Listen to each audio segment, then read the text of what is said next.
Hello, this is Tom Kuhar from Virginia Tech, and this talk is a pest management update on corn earworm for sweet corn and some other crops. Before I get into talking about corn earworm and some of the research, I definitely want to acknowledge and thank some of the people that make this work possible, all the great graduate students that are in my lab that help put out all the trials in the western part of the state near Blacksburg, but then especially Miss Helene Dowdy at the Eastern Shore AREC, who conducts all the insecticide trials and some of the entomology research on vegetables that we do on the Eastern Shore. Well, for anyone who has tried to grow sweet corn in Virginia, you certainly know that the number one pest by far is corn earworm. We did a survey a couple of years ago of sweet corn growers, and probably over 90% of the time, corn earworm was the pest that's of most concern to growers, and it also was greater than 90% of the insects that we found infesting an ear across multiple trials was corn earworm. So by far we're talking about one major insect pest. There's some other insects that may get into an ear, and some actually follow corn earworm, such as sap beetles, but corn earworm is the major driver of pest management in this crop. Corn earworm is a moth pest. You can see a picture of the moth down in the bottom left corner. And these moths, a lot of them will make their way up from the south and get here in mid-July, but we will have, if it's not a severely cold winter, we will have actually overwintering corn earworms that'll occur right in our cornfields. And again, if it's a severe cold winter, we probably won't get many that will make it, but we will still get corn earworm every year. And we will get moths coming up from the south. Don't know how many that's going to be. And we may get some just that overwintered in our own fields. But regardless, they all tend to get going sometime in the month of July. That's when the adults will be laying eggs, and sweet corn is one of their absolute preferred hosts to deposit their eggs on. For decades, the tool of choice for controlling corn earworm and sweet corn, and actually most of the other crops as well, have been pyrethroid insecticides. These nerve poisons have been around since the 1980s, and there are many different types of pyrethroids, many different generations of products, many that have gone generic with the same active ingredient that were in some of the other original products that have come out. Regardless, we have multiple options for pyrethroids, and because of that, the cost is very low on these insecticides, and the use rate is very low. So you put out a little bit of a very cheap insecticide, and it has worked for decades very well against corn earworm, one of our most important pests.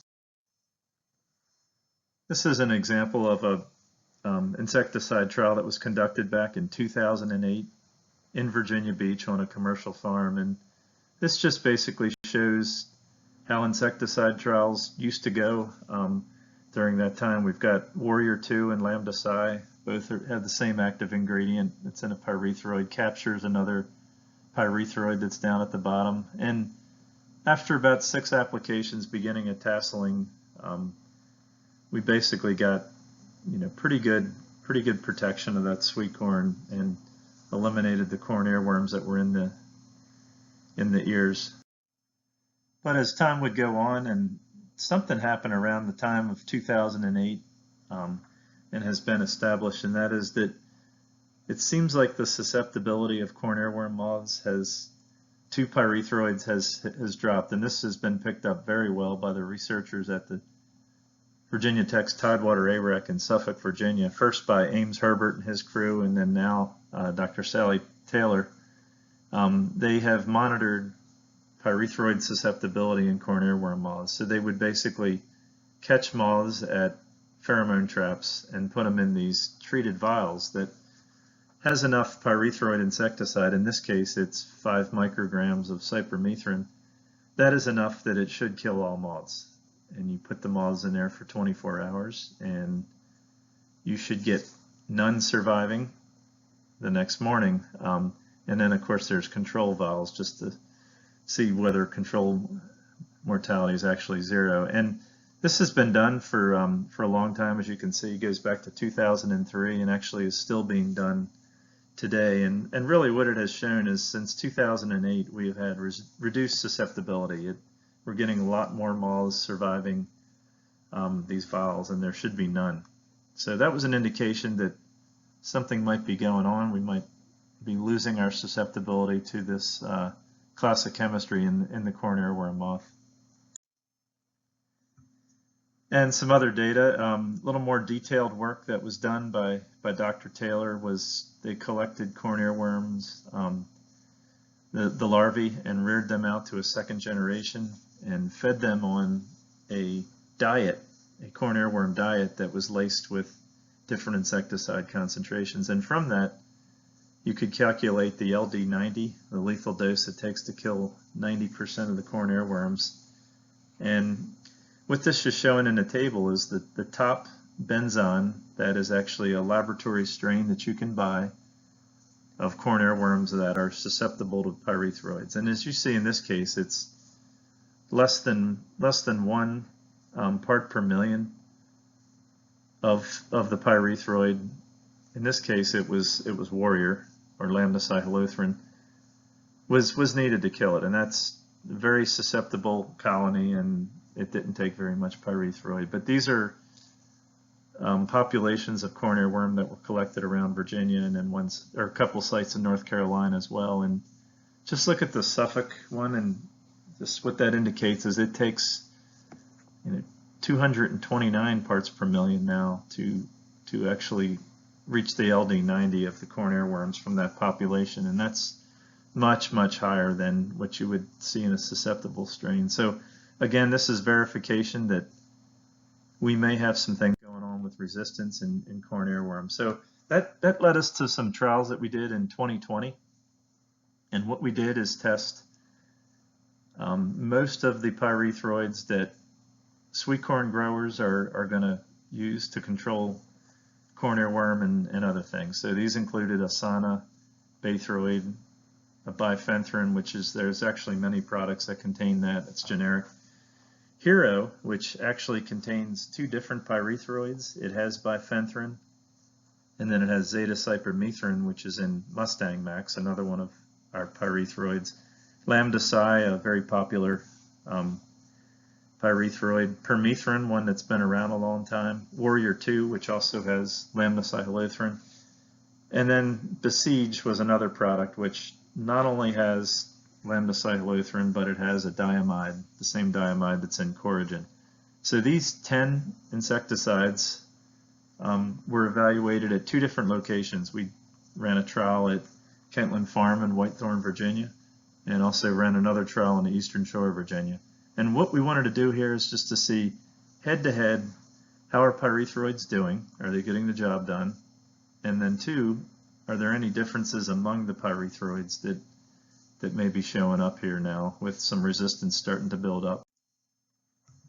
So let's look at the Whitethorn, Virginia location, the farm near Blacksburg. And again, these were 7 applications starting at tassel push. So there was enough coverage, enough sprays, and the sprays were directed right at the silk on the sweet corn. So shouldn't be a coverage issue. This should just be totally the insecticides being applied in a very optimal manner. And really, we actually got very good control with all of the products, all of the insecticides, all the pyrethroids. They all worked very comparably, and they were significantly better than the untreated control. So that was at the Whitethorn location. No real differences among the pyrethroids, and actually all of them are working very well. But now look at the same exact test conducted on the Eastern Shore of Virginia. This is in Painter. And what jumps out at us is, one, we only had about 10% of the ears were clean in the untreated control. But then look at the range that you see with the pyrethroids. We have, they're really all over the map. And one indication is that Hero seemed to be the best performing of the pyrethroids, and that happens to be the one that has two different insecticides in it, lambda-cyhalothrin and zeta-cypermethrin. So there may be something there that having two different insecticides, even though they're both pyrethroids, actually helped out in this instance. But the other thing that really jumps out is that Besiege outperformed all the pyrethroids, and this is an indication that we have some resistance going on the eastern shore, and that you needed that diamide that's in Besiege to actually get the job done. So this indicates that going with straight pyrethroids probably is not the best way to go. So then what are some other options that you might have for sweet corn? Well, you've got the spinosins, including Blackhawk and Radiant. These are more IPM friendly options that aren't as harsh on your predatory insects and are active on corn earworm. And then you got your diamides such as Coragen. Besiege, as we showed you in the previous slide, had the same active ingredient that's in Coragen as well as the pyrethroid. So another reason to be reconsidering the use of the pyrethroids is, what else are you killing when you spray them out there? These are broad spectrum insecticides, and they kill a lot of things, and the one thing they definitely kill are natural enemies. In fact, things like lady beetles and predatory bugs, which can feed on corn earworm eggs and larvae, they are way more susceptible to pyrethroids than any of the worms that you're trying to kill.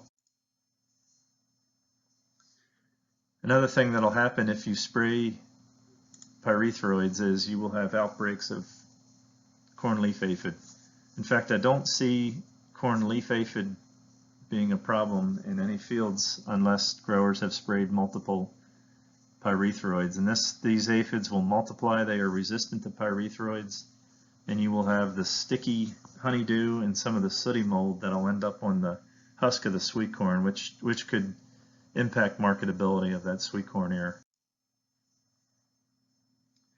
So what we've done over the last several years is look at how do we implement some of these more IPM friendly insecticides into sweet corn, and do they work as well as spraying straight pyrethroids? And here's an example of a trial we conducted in Blacksburg. And what we did here is every other spray we used Hero, which is the best pyrethroid, but then we rotated that with either Coragen, either Besiege, Blackhawk, or Radiant for those alternate sprays. And this shows that we actually got very good control. This is actually numbers of corn earworm larvae found in 25 years. And you see very few found in either the straight pyrethroid or the other products. So that was one trial. Here was another one conducted where we rotated with Warrior 2, a pyrethroid, on the eastern shore of Virginia. And these were 7 applications. And every other spray was one of the 3 that you see there. And we got, again, excellent control of corn earworm with all of these different insecticides. So we do have some options, and the one thing I wanted to point out is that Coragen is very safe for natural enemies and very safe on honeybees and other pollinators, which, although corn is not a insect pollinated plant, it's a wind pollinated plant, bees will come to it when the tassels are shedding their pollen. It is actually very loaded with bees during that time. So if you're going to use Coragen, that is a great time to use it when the corn is pollinating, because you're going to be spraying something that doesn't kill bees, whereas pyrethroids do.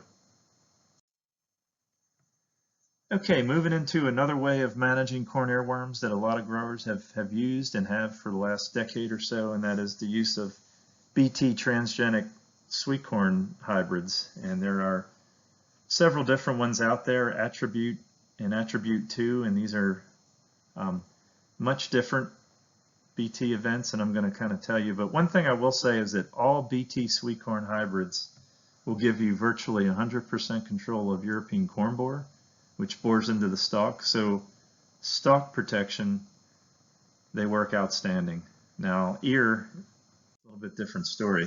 We've got to get into the weeds here of what BT corn events are available in corn. Well, it has gotten very, very complicated. BT corn has a lot of different proteins that may be options for the different varieties that are available. As you see, these are field corn options, but some of the same ones are found in BT Sweetcorn. And what I wanted to point out is that you have the one in blue, the Cry1AB. This is the original BT protein that was put into the very first BT corn. It's the one that works very well against European corn borer in the stalk, but it is also one that corn earworm has developed resistance to. So that's a Cry1AB. The green one, Cry1F, and then the pink one, Cry1A 105. These corn earworm has also developed resistance to. The only one that it appears to be working is the VIP proteins that are found in some of these field corn varieties and also found in the attribute 2 lines of BT corn. So we are part of a group, I say we, Dr. Sally Taylor, Ling Dowdy on the Eastern Shore, and myself, and we are part of a multi-state group that evaluates BT sweetcorn hybrids every year. We've been doing it for 5 years now.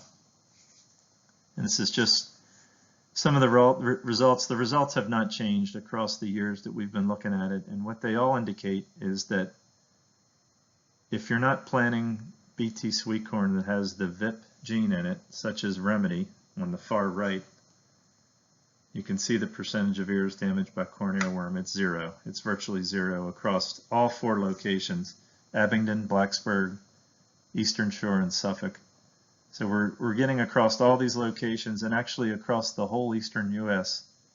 Remedy is the only one that's working. The other BTs that are found in some of these other varieties, you might as well just plant the non-BT corn, which is the Obsession 1, the second one listed there. So really, really good data across multiple sites that indicate the same thing, and that is that the only BT sweetcorn that's really working is the ones that have the VIP gene in it, or the attribute 2 lines. So this has some implications for BT products. So way before there was BT transgenic crops, we had BT sprayable products that were that had some of the same proteins in them that are found in the BT transgenics.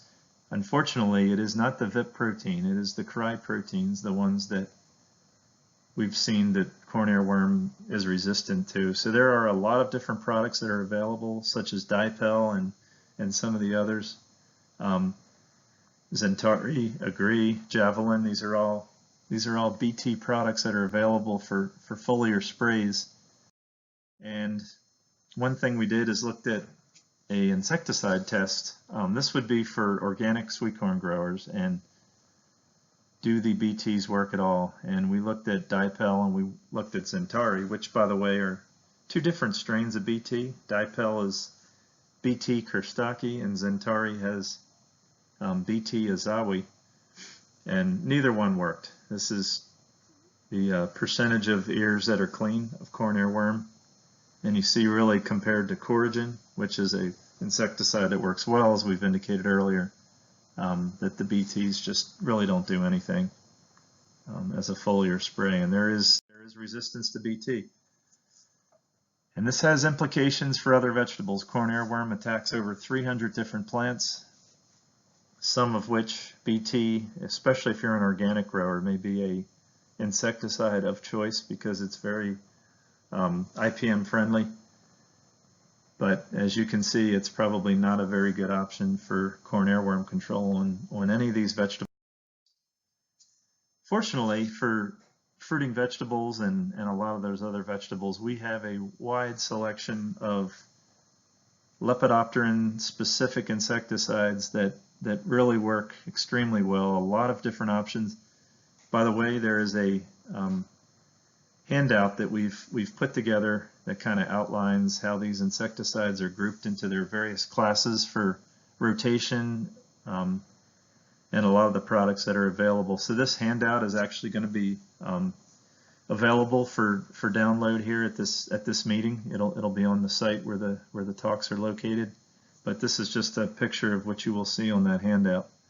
But so the bottom line is there's a lot of options, and virtually all of these are very effective on corn earworm, and they are things that you can rotate away from. But we've got some other crops now where corn earworm has shown up in force and become a major pest problem, and that is hemp. There's a lot of new hemp growers over the last couple of years in Virginia and across the country, and by far the #1 pest of hemp is corn earworm.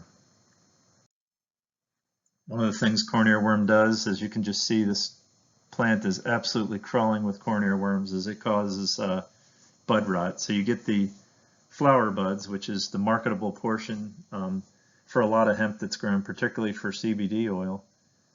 You see the rot that occurs, and that is from corn earworm feeding, and then some pathogens that kind of enter and just kill that whole bud. So tremendous economic loss for that crop, which has very few options for controlling this insect. And one of the things you can use on hemp in Virginia is BT products.